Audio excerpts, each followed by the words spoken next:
When Diane Moore left Boston behind, she wasn't running from anything. At least that's what she told her friends. In truth, she had spent the last year grieving the slow death of a marriage and a career that collapsed like a rotting beam. Her husband, Marcus, cheated. Her boss fired her after 5 loyal years for some fresh, out-of-college robot in a pencil skirt. At 38, she felt as disposable as a styrofoam cup, so when she saw the ad for a cheap farmhouse in rural Vermont, she didn't think twice. Needs work. Quiet location. No neighbors for miles. The pictures were blurry, but the price was right. Too right, maybe. But Diane didn't care. She wanted silence. She wanted trees. She wanted to be alone. The real estate agent didn't meet her in person. Everything was handled online. Signed digitally. Wire transfer completed. Keys mailed in a brown envelope. By the time Diane pulled up the long gravel driveway in her silver Subaru, she already owned it. It was bigger than she expected.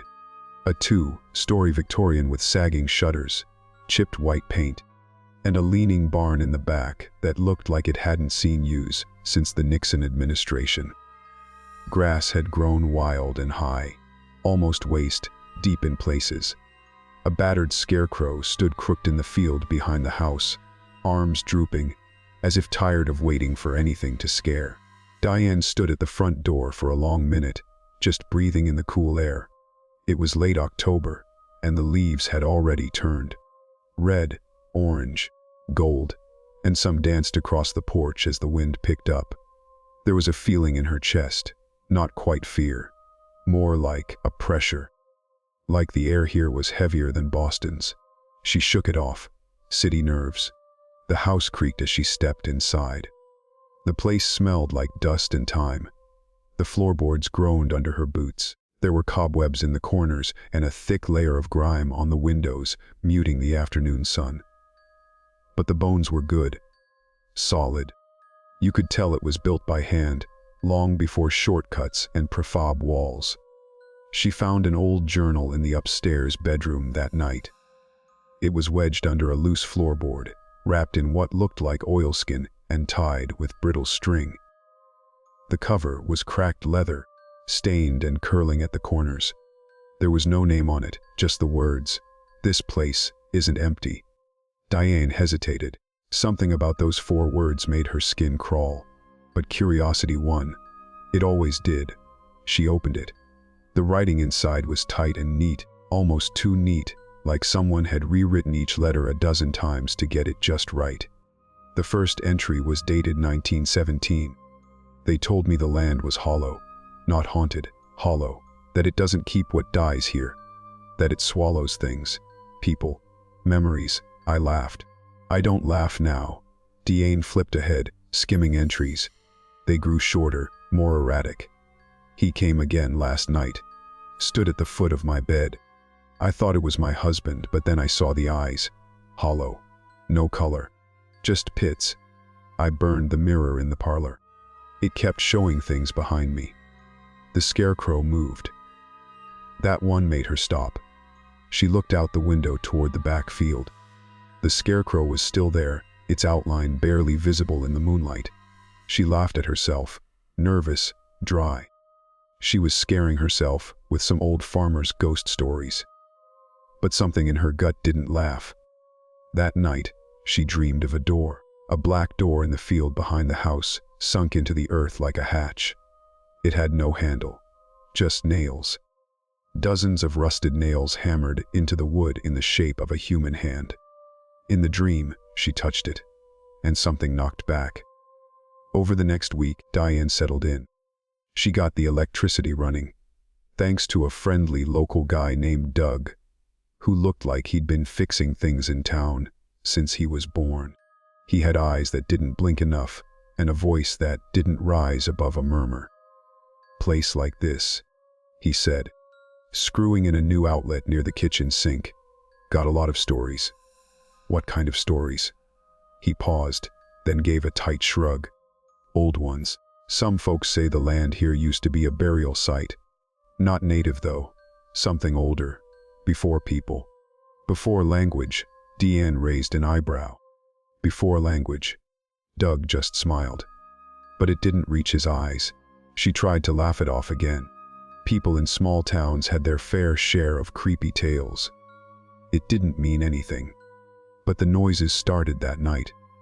Scratching from inside the walls, floorboards creaking upstairs when she was sure no one else was there. And then came the knocking.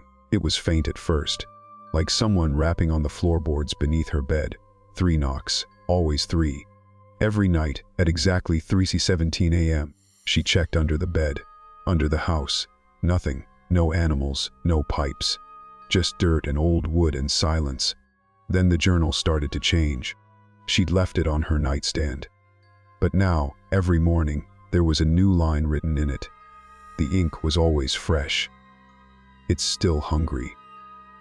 Don't open the door. Stop looking at the scarecrow. The scarecrow. She hadn't touched it since she arrived. But now, it was facing the house. She was sure it had faced the field before. And its clothes were different. At first, it had worn a tattered blue shirt. Now it wore red, bright red, like flannel soaked in blood. Diane called the sheriff, a lean, tall woman named Jules Becker with tired eyes and a firm handshake. "You think someone's messing with you?" she asked, scanning the scarecrow. "I don't know," Diane admitted. "Maybe. It just keeps changing. And I didn't change it." Becker squinted. "You live alone?" "Yes." She didn't say much else, just told Diane to keep the doors locked and to call if anything got worse. That night, Diane dreamed again. This time, the door in the ground was open, and something was climbing out. Diane woke up gasping. The dream had felt real, too real. She remembered the door's splintered wood under her fingertips. The smell, damp earth, rot, something old and sick. And then those fingers, pale, long, reaching up from the blackness like dead vines. She got out of bed, heart hammering in her chest, and went to the window.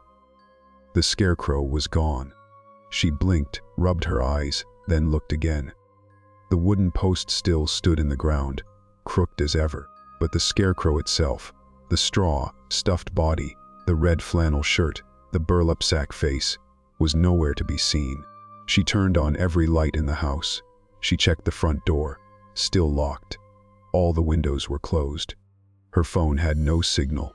Again, she opened her laptop, tried to connect to the Wi-Fi. Nothing. Router was lit up, blinking, but it was like the internet had just vanished. It stayed gone all day. The next morning, she found the scarecrow again. But not where it should have been. It was standing in the barn. Not hanging. Not propped up. Standing. She almost screamed. Its burlap face was stitched into a crude smile, and one button eye had been ripped off, leaving a dark hole. The shirt looked wet. When she stepped closer, she saw the stains, black and sticky, like blood that had dried and rotted. There was something in its hand, a piece of paper, curled and yellowed. She pulled it out with trembling fingers. On it, in the same neat, obsessive handwriting from the journal, were the words, "I fed it once. That's how I stayed alive. That's how the house lets you sleep." Diane backed away slowly, then ran to the house. She locked the doors, closed the blinds. Her mind was spinning. What the hell did that mean? She went back to the journal, flipped through the final pages. She hadn't noticed it before, but near the end, the writing changed, became desperate. "The house wants you here. The land picks people. It needs them. But you have to give something back. The scarecrow is the warning. The door will open when it's ready, not before." That night, the knocking changed. It didn't come from under the bed anymore. It came from inside the walls. Diane stopped sleeping. She tried to stay awake, tried to read, to drink coffee, to keep lights on. But exhaustion always won. And when she did fall asleep, the dreams always came. The door, the hands, the whispering. A name over and over, Ansel. She didn't know anyone named Ansel. But the journal mentioned it too. Ansel came first. He built the house. He was a priest. or said he was. But he prayed to something else. Doug came back to fix the pipes on a Wednesday, and Diane practically tackled him on the porch. "Doug," she said, voice shaking, "do you know the name Ansel?" "Ansel, something. The guy who built this place." Doug froze. The wrench in his hand clattered to the floor. "Where'd you hear that name?" "It was in the journal. The one I found upstairs." Doug shook his head. "You shouldn't be reading that. I need to know." "Who was he?" Doug sighed, rubbed a hand down his face. "Local legend. Supposedly the guy who built this house back in the 1800s. But he wasn't a farmer. Not really. People say he was a preacher who went mad. Said he spoke to something that lived under the ground. Said the land here had a voice." "What kind of voice?" Doug met her eyes, and for the first time, Diane saw fear in them. One that asks for sacrifices. The barn reeked. Something was dead inside. Diane covered her mouth with her sleeve as she stepped through the sagging door. The smell was thick and sour, like meat left out too long. The scarecrow stood in the corner, closer now, its smile wider. At its feet lay a dead animal. A fox maybe, or what was left of one, torn open, bones snapped, its insides scooped out like fruit. Diane stumbled backward, heart racing. Something was very wrong. She needed to leave. She packed that night, tossed clothes into her suitcase, grabbed her keys, her phone, still dead, and stormed out to the car. But the driveway was gone. Not overgrown, not blocked. Gone. The gravel was still there, but it led nowhere. Trees crowded the path now, thick and tall and unfamiliar. There was no road, no town, no way out. She ran back inside, slamming the door behind her. In the mirror by the front hall, she saw something standing behind her. Tall, thin, skin stretched too tight across its face, eyes like two dark holes. When she spun around, it was gone, but its reflection had smiled. Diane didn't sleep, couldn't. Every time she shut her eyes, she saw that figure again. Tall, gaunt, hollow-eyed. Sometimes it was in the mirror, sometimes in the corner of her vision. Once, it stood just outside her bedroom window, even though she lived on the second floor. And then there were the whispers. They started soft, like wind through dry leaves. But as the nights dragged on, they grew louder, clearer. They came from beneath the floor, behind the walls, sometimes from inside her own head. Feed it. Blood wakes the land. The door must open. Diane tried to fight it. She turned up the music, drowned out the noise, screamed into the empty air. But the voice never left. It followed her everywhere. It smelled like damp dirt and rotting things. On the 9th night, she cracked. She took a knife from the kitchen and cut her palm open. She didn't know why. She just knew something wanted it, demanded it. Blood dripped onto the floor. The wood soaked it up greedily, the dark stain spreading faster than it should have. She felt dizzy, lightheaded, but also relieved, like pressure had been released. The whispering stopped, for one night. The next day, something was waiting at her door. It was a bird, not dead, not exactly. It had no eyes, no feathers. Its wings had been sewn together with black thread. Its beak was sealed shut, and in its claw, it held a strip of torn paper. Diane picked it up with shaking fingers. The paper read she drove, or tried to. She found an old pickup truck behind the barn, half buried in ivy and rust, but somehow the engine turned over. She didn't stop to wonder why. She just drove, pushed the gas pedal until her foot ached. But the road looped. No matter which direction she took, north, south, through the trees, across the fields, she always ended up back at the house, back at the barn, back at the field with the leaning post and the stitched smile. She screamed. She threw rocks at the scarecrow, tore it down, set it on fire, but it came back the next morning, standing in the field again, smiling wider. She called Doug, or tried to. The call rang once. Then a voice answered, but it wasn't Doug. "You've seen it now. You can't leave." She dropped the phone and backed away. The journal was gone from the nightstand. She found it later in the bathtub, soaked in mud, open to a new page. Ansel made the deal. We pay the price. The door is almost open. She finally found the hatch. It was real, just like the dream. Half buried in the field, covered in dead leaves and moss. The wood was rotted, but the shape was clear. A square cut into the earth, with rusted nails driven into it like handprints. She didn't open it. Couldn't. Her hands shook just standing near it. Her knees buckled. Her head rang with whispers. Let it in. Let it feed. That night, Diane had another vision. It wasn't a dream. She was standing in the barn. But it was new, clean, bright. People stood in rows, dressed in black. A man stood at the front, tall, pale, dressed in a preacher's robe. His eyes were coal. His hands dripped with blood. Ansel. She saw him lift a knife. Saw a woman scream. Saw something rise up behind him, tall, twisted, a shadow made of limbs and teeth. And then, darkness. When she woke up, her hands were dirty. So were her feet. And her clothes. She was in bed, but the sheets were damp. Her arms ached. Her back felt bruised. She stumbled to the mirror. Words were scratched into her shoulder, faint but real. You opened it. She ran outside. The hatch was open. It gaped like a mouth in the earth. A tunnel led downward, narrow, damp, smelling of rot and something worse. Not death. Not decay. Hunger. She should have turned away, called for help. But she didn't. She climbed down. The tunnel twisted, turned, swallowed her whole. The walls pulsed like skin. The whispers were louder here. Almost voices now. She walked for what felt like hours. And at the end, she found a room. It was stone. Ancient, carved with symbols that made her eyes hurt. And in the center was a table. On it bones. Dozens, hundreds, arranged like a shrine. And standing over them, the scarecrow. Alive, it turned. And smiled. It wasn't a scarecrow anymore. Its clothes were the same, red flannel shirt, rotted jeans, but the body beneath had changed. The burlap face was now skin. Pale, cracked like old paper. One eye socket was still hollow, but something moved inside it, like a worm in dark water. It moved slowly, each step a shuddering nightmare of twitching limbs.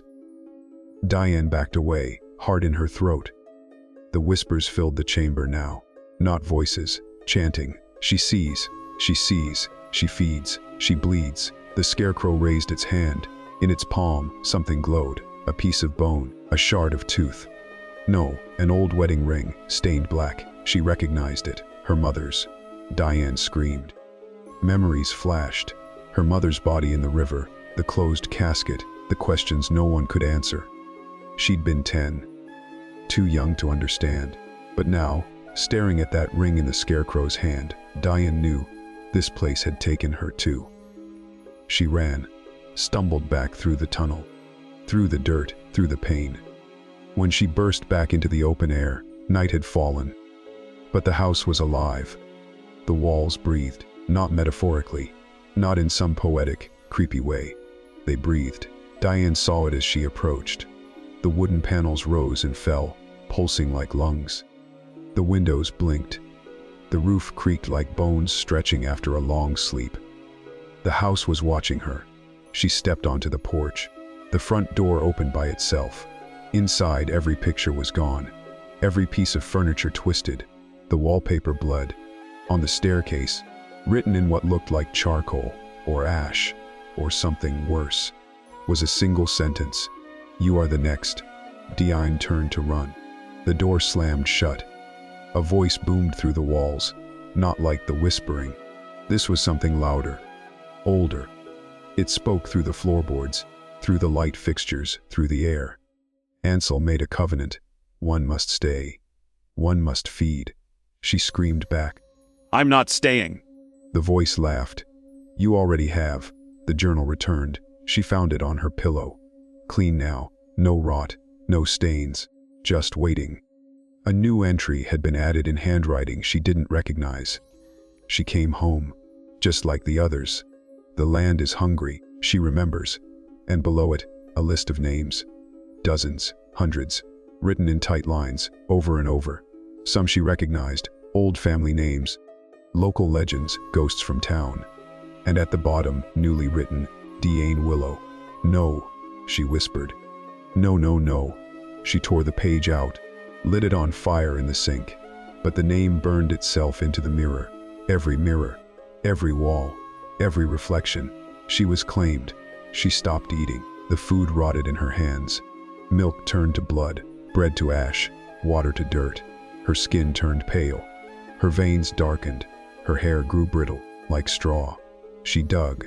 She didn't know why. Her hands bled, her nails broke, but she kept digging. In the field, in the barn, in the crawl space beneath the porch. The earth welcomed her, embraced her, whispered to her. And one night, she found something. Not a coffin, a cradle. Inside it, wrapped in rotting cloth, was something that moved. A child. No, not a child. A thing, shaped like one, made of burlap and twigs and teeth. It opened its mouth and cried, but no sound came out. Just the buzzing of flies. She couldn't look away. She picked it up, held it to her chest. And for the first time in weeks, the house was silent. She stays now. She doesn't remember when she gave up. When her name stopped feeling like her own. When her skin stopped feeling real. When the thing in the cradle started calling her Mama. But she knows the rules. She feeds it. She walks the halls at night, making sure the doors are locked. That the basement hatch stays closed. That the scarecrow stands tall in the field. Sometimes people come. Hikers, tourists, city folk looking for a quiet place. They don't leave. She writes their names in the journal. She carves them into the walls. She hears the land whisper, "Good girl." And sometimes, when the night is long and the wind cuts just right through the walls, she remembers something: a city, a job, a name. Diane. And then it's gone again, buried under the field, under the farmhouse, under everything.